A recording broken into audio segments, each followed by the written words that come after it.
এই যে পিকগুলা সম্পূর্ণ এই দ্বারা তৈরি করা হয়েছে। আমি এটা নিজে ব্যক্তিগতভাবে আমি গ্যারান্টি দিয়ে বলতে পারবো এই পিকগুলো 100% এআই। গাইবান্ধার ফুলছড়ি উপজেলায় পূর্ব শত্রুতার জের ধরে দুই পক্ষের মধ্যে চলছে চরম দ্বন্দ্ব।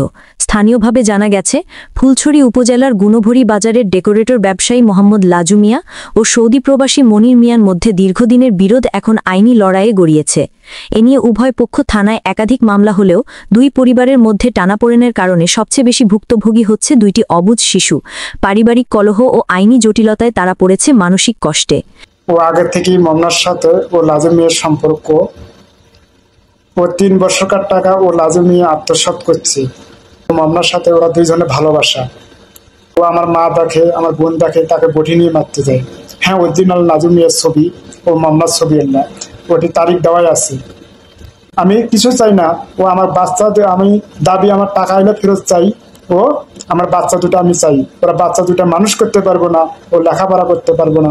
নিজে ব্যক্তিগতভাবে আমি গ্যারান্টি দিয়ে বলতে পারবো এই পিকগুলো 100% এআই।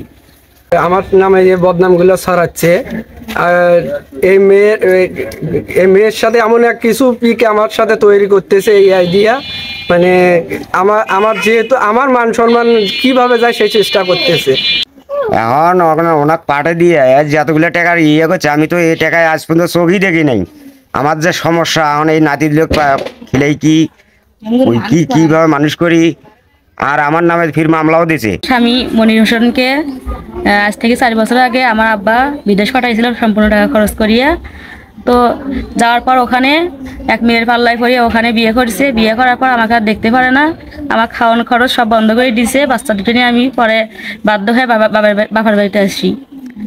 তো গরু ছাগল দিলে সংসারে ছিল, সব কিছু আর বোনকে দিয়ে দিয়েছে, আর বোনে নিয়ে গেছে। নিয়ে যাওয়ার পর আমি বাধ্য হয়ে এখানে আসি, আমার সাথে সব যোগাযোগ বন্ধ করে দিছে।